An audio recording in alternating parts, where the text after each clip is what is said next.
जब जन्म होता है तब उसे इस संसार के विषय में कुछ भी पता नहीं होता है ना।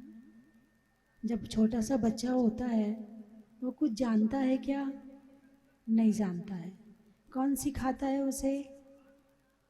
घर के लोग सिखाते हैं, माँ सिखाती है, पिता सिखाते हैं, चाचा ताऊ ताई सब मिल कर के उसे पूरी शिक्षा देते हैं।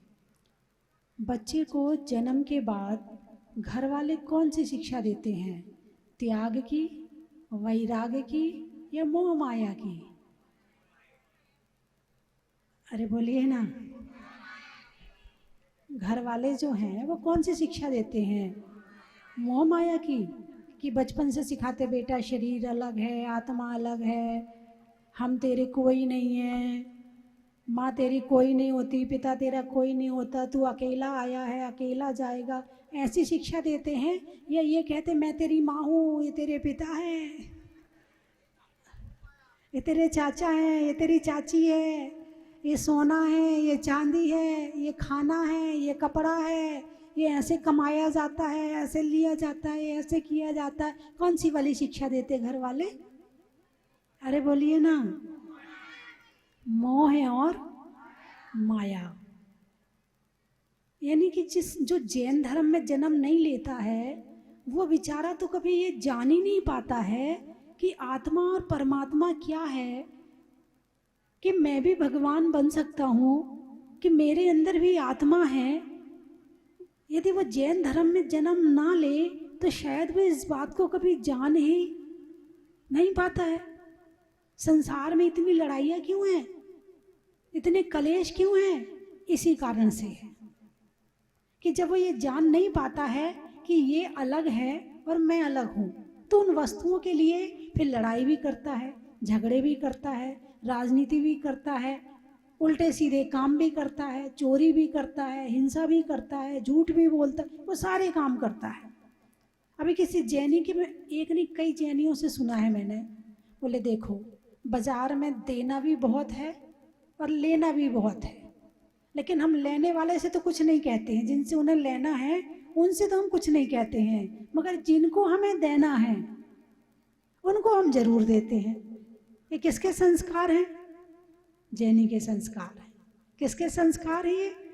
जैनी के संस्कार हैं। बहुत कम जैनी ऐसे मिलेंगे जो लेते तो होंगे, देते नहीं होंगे, ऐसे बहुत कम होंगे। देने वाले ज़्यादा होंगे और लेने वाले कम होंगे, क्योंकि इनके अंदर जैन धर्म के संस्कार हैं।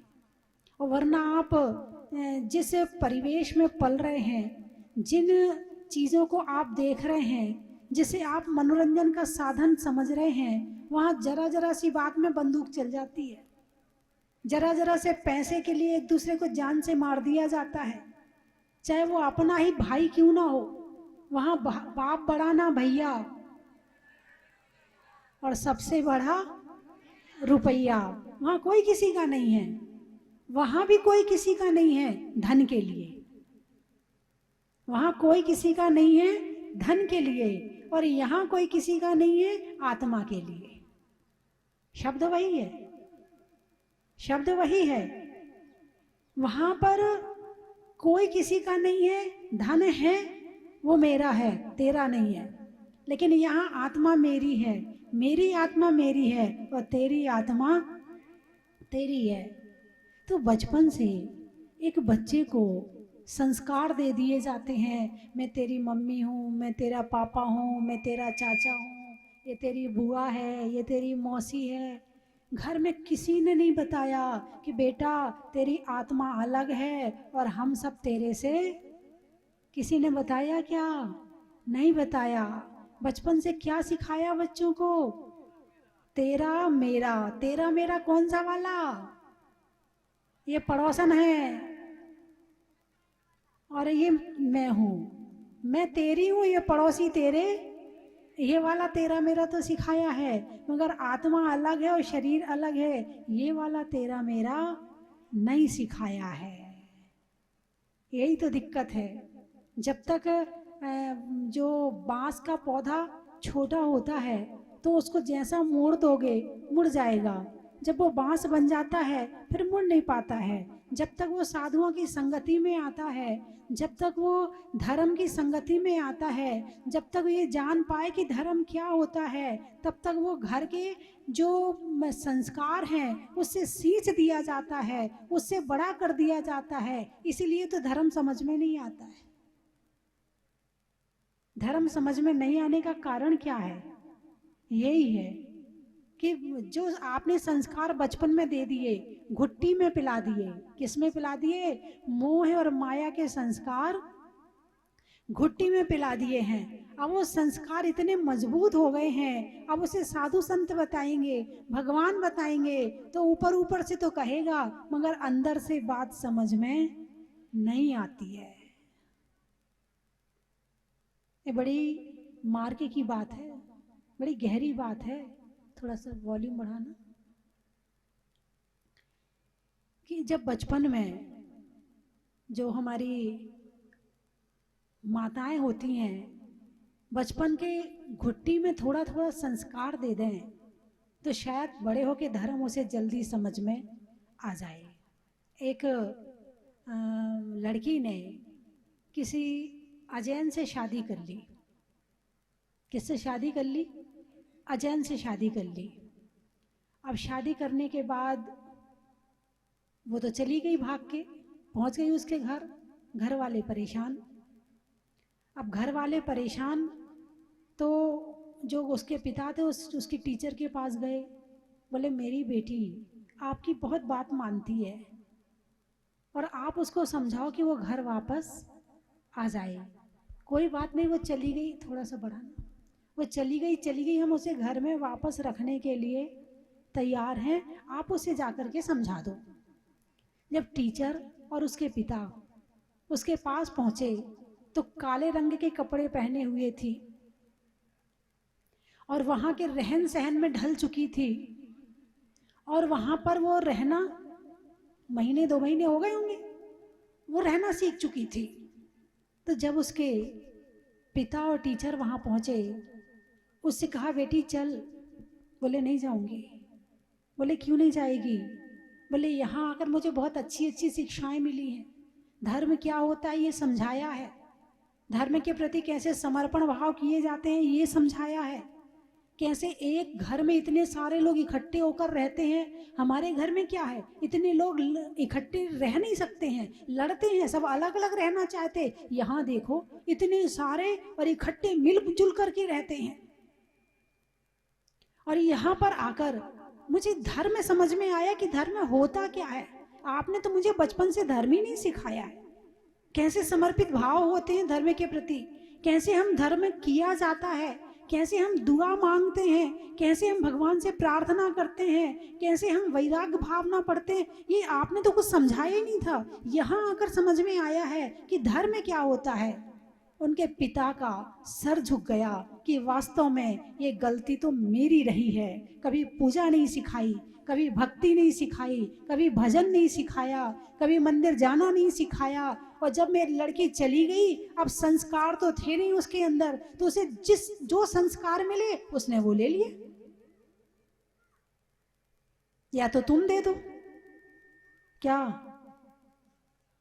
या तो तुम संस्कार दे दो बच्चों को, और तुम नहीं दोगे तो जहां से मिलेंगे, दोस्त कहेगा चल वहां तो वो चला जाएगा, वो कहेगा चल वहां तो वहां चला जाएगा। और तुमने संस्कार नहीं दिए हैं इसलिए जा रहा, और तुमने संस्कार दे दिए होते तो वो कहीं भटकने वाला नहीं था। एक गांधी जी का उदाहरण आता है कि गांधी जी को बचपन से बहुत अच्छे संस्कार मिले, बहुत अच्छे संस्कार मिले। जब वो विदेश पढ़ने के लिए जा रहे थे तब माता पिता ने कहा बेटा वहाँ जा रहा है तू, लेकिन अपने संस्कारों को मत भूलना, और वहाँ पर मांसाहारी होटल बहुत होती हैं, तू मांसाहारी होटल में भी शाकाहारी भोजन नहीं करना। क्या कहा? मांसाहारी होटल में भी शाकाहारी भोजन नहीं करना। अब एक दिन की बात है कि वो गांधी जी जा रहे थे कहीं रास्ते में बारिश आ गई। बारिश आ गई तो वो जो होटल था, होटल के सामने जो थोड़ी सी छज्जा रहता है, वहाँ खड़े हो गए। तो अंदर वालों ने बुलाया, भाई अंदर आ जाओ। बोले नहीं आऊँगा। क्यों नहीं आओगे? तुम्हारी होटल मांसाहारी है।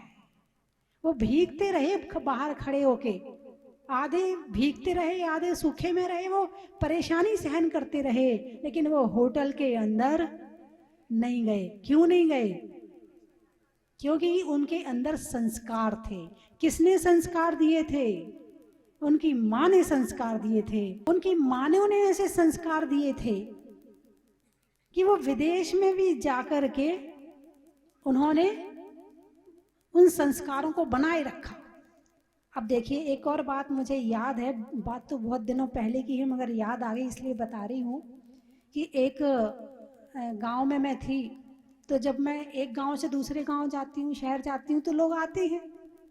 तो मैं एक गांव में थी, तो एक दूसरे गांव से लोग आए, उनके साथ 2 बच्चे थे छोटे छोटे। अब एक बच्चा वो बाहर खेलते खेलते गांव में पहुंच गया। जब जाने का समय हुआ, बच्चा वहाँ है ही नहीं, बाहर आंगन में खेल रहा था, खेलते खेलते जाने कहाँ चला गया। अब माँ ने उसे ढूंढा। अब ढूंढने के जब बड़ी मुश्किल से मिला वो, तो घर जाके माँ ने खूब पिटाई करी, खूब पिटाई करी। दूसरा दिन हुआ, वो फिर आए हमारे पास में। तो फिर वो बाहर जाने लगे। तो मैंने उनसे कहा कि अब बच्चे को बाहर मत भेजो, वो कहीं भाग जाएगा। बोले कहीं नहीं जाएगा। बोले आज ये कहीं जाने वाला, इतनी पिटाई करके लाई हूं कि आज ये कहीं भागने वाला नहीं है। ये संस्कार कि यदि मैं यहाँ बैठी हूं और मैंने कहा है तू बाहर खेल, तो बाहर से बाहर मत जाना। ये पीठ के संस्कार देके लाई है। कहाँ से संस्कार देके लाई है? ये पीठ के संस्कार देके लाई है। संस्कार कैसे दिए जाते हैं? आप जितना लाड़ करते हो ना बच्चों से, इतने लाड़ में संस्कारित नहीं होते बच्चे। तुम सोचो कि हम लाड़ करते रहें और बच्चे तुम्हारी, मैं पीटने को नहीं कह रही हूं, क्योंकि आजकल के बच्चों में दम नहीं है पिटने की, वैसे ही वो कमजोर हो रहे हैं। ऐसी नस्ल बहुत कमजोर आ रही है, एक चांटे में तो वो बेहोश हो जाएंगे। लेकिन फिर भी भय और डर होना चाहिए। यदि माँ ने डांटा है तो पिता को पक्ष नहीं लेना चाहिए। यदि पिता ने पक्ष ले लिया, अब वो बच्चे के अंदर संस्कार आने वाले नहीं है। और पिता ने डांटा है और माँ ने पक्ष ले लिया, अब वो बच्चा संस्कारित होने वाला नहीं है। यदि संस्कार देना है तो घर में एक का डर होना जरूरी है। जैसे माँ है, माँ कहती रुक जा, पापा आएंगे ना तेरी शिकायत करूंगी। अब पापा आए, शिकायत करी, पापा ने कुछ कहा ही नहीं, डर खत्म। कोई बात नहीं बेटा, कोई बात नहीं, तेरी मम्मी तो कहती रहती है, तेरी मम्मी तो कहती रहती है, उसकी बात मत सुना कर। अब कभी पापा ने डांटा तो मम्मी ने कह दिया तेरे पापा तो कहते रहते, उनकी बात मत सुना कर। अब उस घर में बच्चा कभी संस्कारित होने वाला नहीं है। घर में एक का डर तो होना चाहिए। और वैसे हमारे यहाँ पुरुषों का डर पुराने समय से रहा है। यदि घर में पापा आ गए तो ये समझ लो जो जहां है वहीं सांस रोक के पड़ा रहेगा, हिल नहीं सकता है। हमारे पुराने लोग बैठे हैं, यदि उन्हें याद हो तो, यदि पापा भोजन कर रहे हैं, पापा तो नहीं बोलते थे, पिताजी बोलते थे, बाबूजी बोलते थे, ये पापा तो ये अभी आए हैं, पापा ये पापा पहले के नहीं है, पापा इंपोर्ट किए गए हैं, पापा और मम्मी। और ज़्यादा नहीं, 30-40 साल से ही ये पापा मम्मी शुरू हुआ। जब से फिल्में शुरू हुई है ना, ये सारे फिल्मों के संस्कारित हैं। इनका कपड़ा, इनका बोलना, इनका देखना, इनका पढ़ना, इनका घूमना, ये सब फिल्मों से संस्कारित हो रहे हैं। कोई तुम्हारे अपने संस्कार नहीं है। ये जो ये सलवार सूट चला है, ये कहाँ का है? सिंध में पहना जाता है। कहाँ पहना जाता है? वहाँ के सिंधी वो पहनते हैं सलवार सूट, है ना। ये जीन्स कहाँ की है? ये विदेश की है ना। और वो जो आधी टांग के पहनते हैं,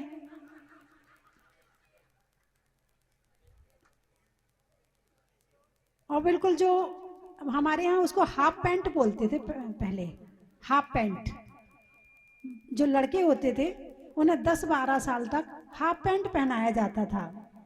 अरे बोलिए ना, फुल पैंट नहीं पहनाते थे, 10-12 साल तक हाफ पैंट में घूमता था बच्चा। और लड़की को फ्रॉक पहनाई जाती थी घुटने तक, घुटने तक की फ्रॉक होती थी। और लड़कों को हाफ पैंट पहनाया जाता था 10-12 साल तक, उसके बाद ड्रेस चेंज होती थी। हाँ जी सुरेश जी, ऐसे ही है ना।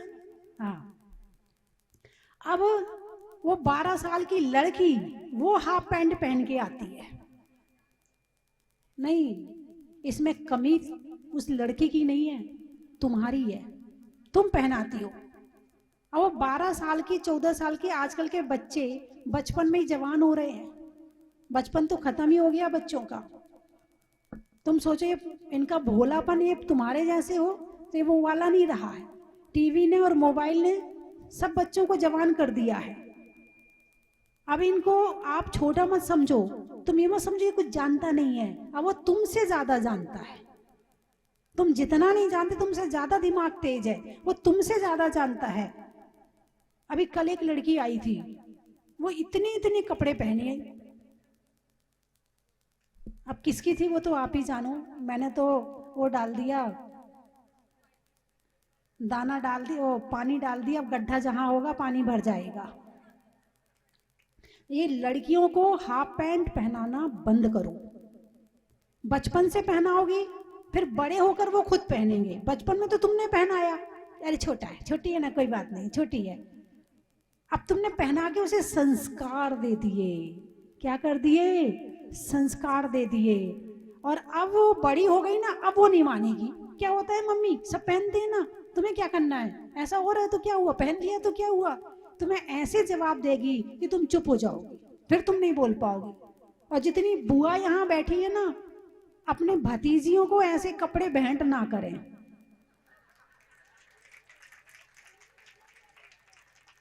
ये बुआ ला ला के देती हैं। एक नियम लो आज, संकल्प लो आज कि अपने भतीजियों को छोटे कपड़े भेंट नहीं करेंगी। उठाइए हाथ, उठाइए जितनी बुआ बैठी हैं। हाँ, सारी बुआ ही है, तुम नहीं हो किसी की बुआ। उठाइए उठाइए, बन जाओगी तो फिर मत देना। और जितने टीवी में देख रहे हैं वो भी हाथ उठा लें। चलिए, क्योंकि एक बार की बात है कि मैंने एक बच्चे से पूछा, मैंने कि ये बेटे तुमने कपड़े तुम्हारे किसने दिलवाए तुम्हें? मम्मी ने, पापा ने? मेरी बुआ लेके आई है। मैंने कहा ये बुआ बिगाड़ रही है आजकल के बच्चों को। और यदि उसके पापा, सुनिए, यदि लड़की के पापा मना करते हैं कि बच्चों को ऐसे कपड़े मत पहनाओ, तो पत्नी को उससे लड़ना नहीं चाहिए और कहना चाहिए बेटा तेरे पापा ठीक कह रहे हैं। उसे उसका लड़की का पक्ष नहीं लेना चाहिए। अरे सब तो पहन रहे हैं, इसने पहन लिया तो कौन सा गुनाह कर दिया, कौन सा वो कर दिया। ऐसे कहकर उनकी बात को कमजोर नहीं करना चाहिए। बात समझ में आ रही नहीं आ रही? यदि अपने बच्चों को, अपनी लड़कियों को दुर्घटना से बचाना चाहती हो तो ढंग के कपड़े पहनाओ। और यदि कोई दुर्घटना होगी तो उसका जिम्मेवार कोई और नहीं, इसके जिम्मेवार आप होंगे। और अभी जहाजपुर में एक नियम भी बना दिया है कि 12 साल से ऊपर के जो बच्चे भी होंगे और हाफ पैंट पहने होंगे तो उन्हें मंदिर में दर्शन करने के लिए अंदर नहीं जाने दिया जाएगा। 12 साल 13 साल से ऊपर के जो भी होंगे, क्योंकि आजकल तो वो पिकनिक की स्पॉट बना के जैसे घूमते वैसा चाहते हैं, लेकिन वहाँ नियम बना दिया है कि वहाँ पर 12 साल से ऊपर के बच्चों को हाफ पैंट, और ये जो लड़कियां हैं चाहे कोई भी हो, उन्हें अंदर नहीं जा, क्योंकि अंदर जाते हैं, अंदर जाके दर्शन तो करने दो। यदि किसी के मन भटकने का कारण बनोगी तो आप बनोगी, और उसको जो पाप लग रहा है उसके पाप के कारण इंसान मंदिर में आता है धर्म करने के लिए। तुम ऐसे नमूना बन के वहां जाते हो कि लोग तुम्हें देखें तो इसका पाप तुम्हें लगे। इसलिए कम से कम मंदिर में जाओ तो सिर ढक के जाओ। आज नियम ले लो, चाहे पीहर हो चाहे ससुराल हो, मंदिर जाएंगे तो सिर ढक के जाएंगे। कम से कम धार्मिक स्थानों को तो छोड़ दो, पिकनिक और पार्टी और किट्टी में तो कर ही रहे हो तुम लोग। कम से कम मंदिर, एक धर्म का स्थान जहाँ मन को अंदर ले जाने का स्थान मंदिर होता है, उसको तो भटकने के लिए छोड़ दो कम से कम।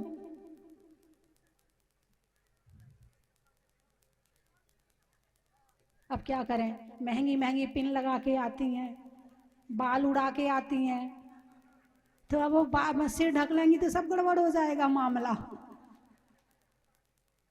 एक और उदाहरण बताऊंगा आपको। एक बहन जी थी, जहाजपुर का बता रही हूँ। एक बहन जी थी, बहुत बड़े परिवार से थी और बहुत बड़ी उन्होंने बोली भी ली और बढ़िया सुबह के समय अभिषेक में सिर ढकी, अच्छी साड़ी पहनी, अच्छी थी। फिर उसके बाद वो सूट पहन के आ गई। अब मैं पहचानी नहीं, साड़ी में एक सिठानी लग रही थी, सिर ढकी थी तो चेहरे पे सुंदरता थी उनके, एक ग्लो था उनके चेहरे पर और एक अलग ही आकर्षण था उनके अंदर में। और जब वो सूट पहन के आई तो एक सामान्य सी महिला लग रही थी। अब बोले माता जी वंदामी, हम लोग जा रहे हैं, मैं इसकी शक्ल देखूंगी, मुझे तो पहचान रही है और मैं इसको, ये है कौन? फिर बोले माता जी सुबह हमने बोली ली थी ना। ओहो, मैंने कहा तुम्हारे तो शकल वकल सब चेंज हो गई। सुबह तो तुम लग रही थी कि किसी राज परिवार की राज रानी हो और अब लग रही है कि एक सामान्य सी महिला हो।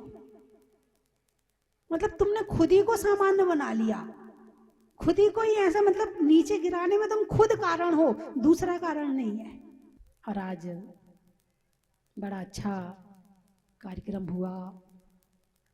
राजेंद्र जी ने, महावीर जी ने, सुरेश जी ने और वो मोहनवाड़ी वाले अध्यक्ष जी ने और भी सुबाहू जी ने और यहाँ की बेटियों ने नाम रोशन कर दिया है। हाँ, यही तो होता है बेटियों का सुख कि वहाँ जाकर भी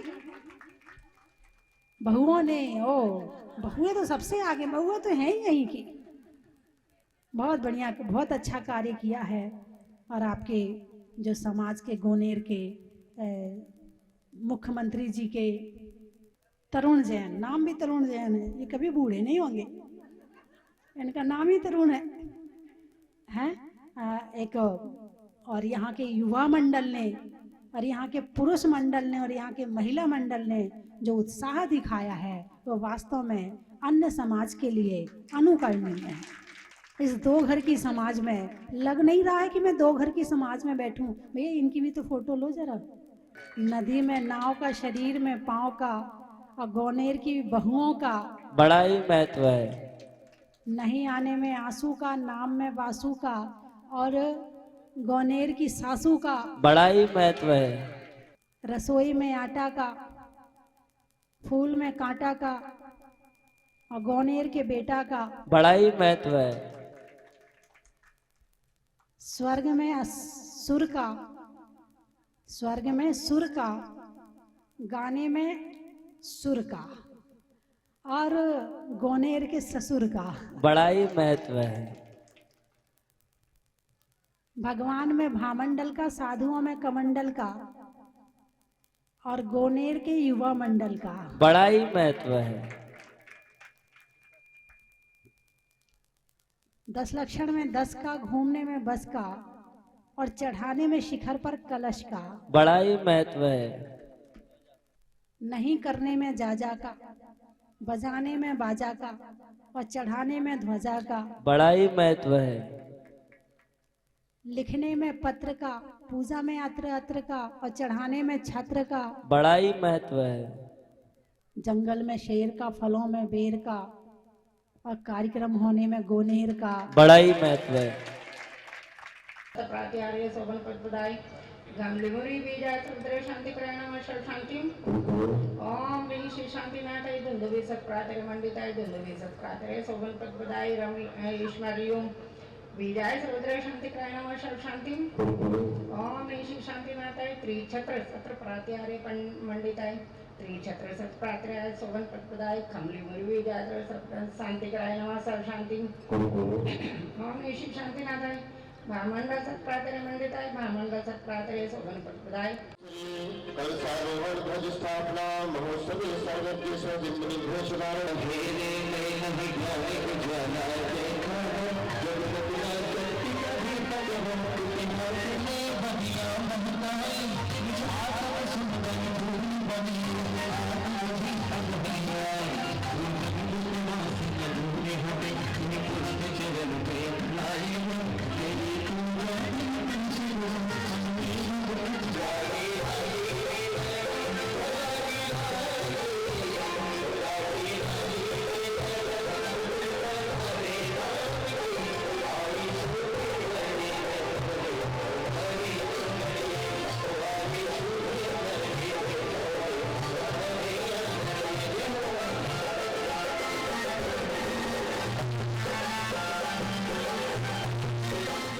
हाँ। ओम श्रीम शिभु स्वाहा चलिए शुद्ध जल डालिए थोड़ा सा। सुरापकादि तीर्थ उद्भावी वरिसंचैव प्रेप शुद्धिं करोमि कलसेन ध्वजं तीर्थकृत भवनेन स्थिताम् ओम ह्रीं जलेन कलश ध्वज शुद्धिं करोमि कुर्मः। केसर से करवा दो। चलिए हाँ आइएगा, एक कलश से जल छोड़ेगा हल्का हल्का सा, एक ध्वज पे कलश। ओम श्रीं ग्रोम चिमिं रहरा हम हा पंच कलशाभिषेकं करोमि।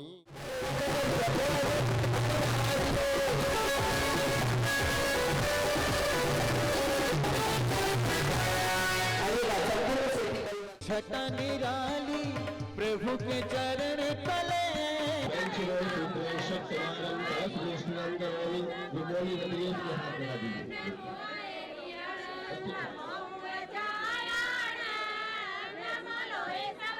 आदिनाथ भगवान की जय।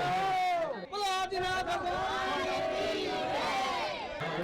नमो सिद्धाणं नमो आयर्याणं नमो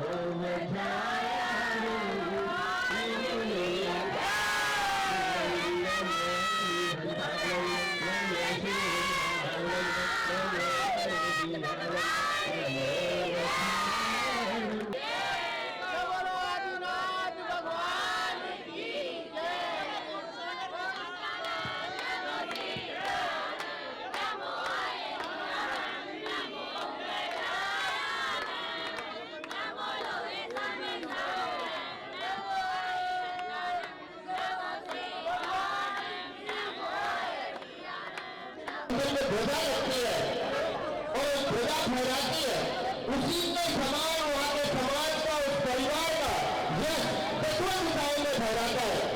सुरेंद्र भगवान के मंदिर में ध्वजा चढ़ाने का साथ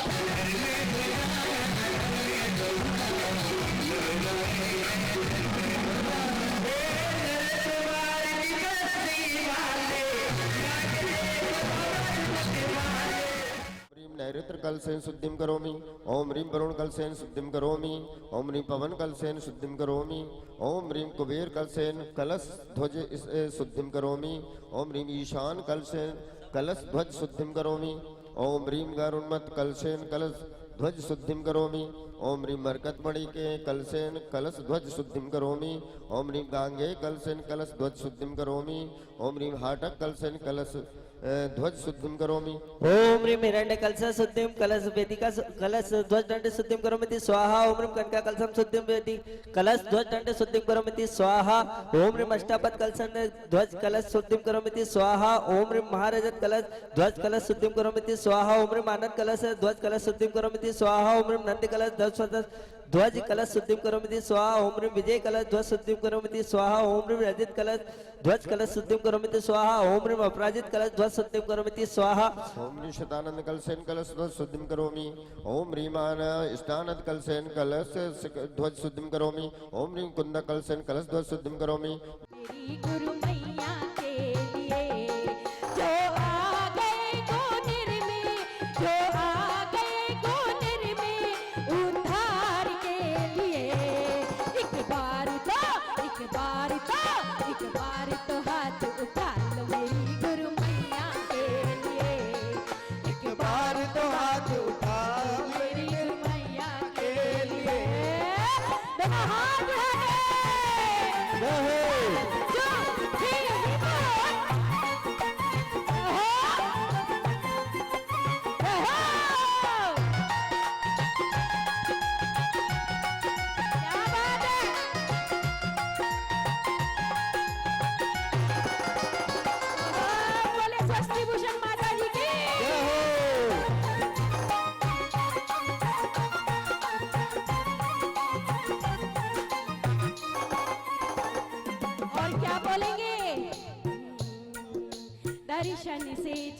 बरसाया, मेरी कंचन हो गई काया। भगवान की जय। यहाँ आके एक बहुत ही अद्भुत ऊर्जा का अनुभव हुआ। मुनि सुव्रतनाथ भगवान से तो निगाह ही नहीं हटती है, और साथ में सोने पे सुहागा हुआ कि परम पूज्य गुरुवर मुनि श्री अमित सागर जी का सानिध्य, प्रवचन, मार्गदर्शन और यहाँ पर उनकी उपस्थिति, तो एक साथ दो आनंद मिलने लगे यहाँ पे। और इसके अलावा इतना अभिषेक और शांति धारा करके इतना आनंद आया कि बहुत दिनों बाद मतलब मन बहुत प्रफुल्लित हुआ। हम कम से कम 15 मेंबर जिनवानी उसके बने हैं 1,08,000 में। मैं सबसे यही कह रही हूँ कि माता जी बहुत अच्छा काम कर रही है जिनवानी के लिए। आप सब भी महिला मंडल जो भी बना के अपना चाहे सामूहिक करें चाहे अपना भी करें, क्योंकि मुनि सुरत भगवान के उसमें आने के बाद हमें इतना अच्छा लगता है कि बहुत ही ज़्यादा बार मन करता है आने के लिए। जिस योग में, जिस भोग में, जिस रोग में रहो, श्री ओम कहो, श्री ओम कहो, श्री ओम कहो। यहाँ आके हमको बहुत अच्छा लगा। हम हर 1 साल में 2 साल में जैसे भी व्यवस्था बनती है घर की, वैसे हम यहाँ पे ज़रूर आते हैं। हम पूरा परिवार यहाँ आए हैं। वाकई बहुत ही सुंदर ये मंदिर बना है। मैं तो यहाँ पहली बार आया हूँ, लेकिन मुझे यहाँ पे बार आने का मन करता रहेगा और बस यही आनंद आता रहा। आज हमारी भावना पूरी हो गई है। नमोस्तु भगवान, नमोस्तु भगवान, नमोस्तु भगवान।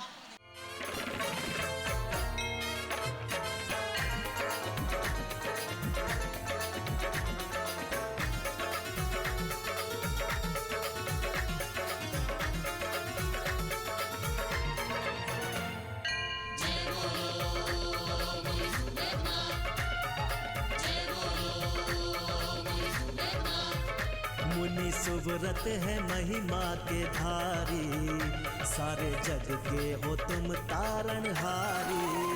मुनि सुव्रत है महिमा के धारी, सारे जग के हो तुम तारणहारी। रूठी किस्मत संवर गई हमारी, जब से देखी ये मूरत तुम्हारी। रूठी किस्मत कंचन की थाल को सजाओ रे आज, रत्नों की थाल को भर लाओ रे आज। आओ आओ करे रे गुणगान आरती भगवन की। आओ आओ करे गुणगान आरती भगवन की। आओ आओ करे रे गुणगान आरती भगवन की।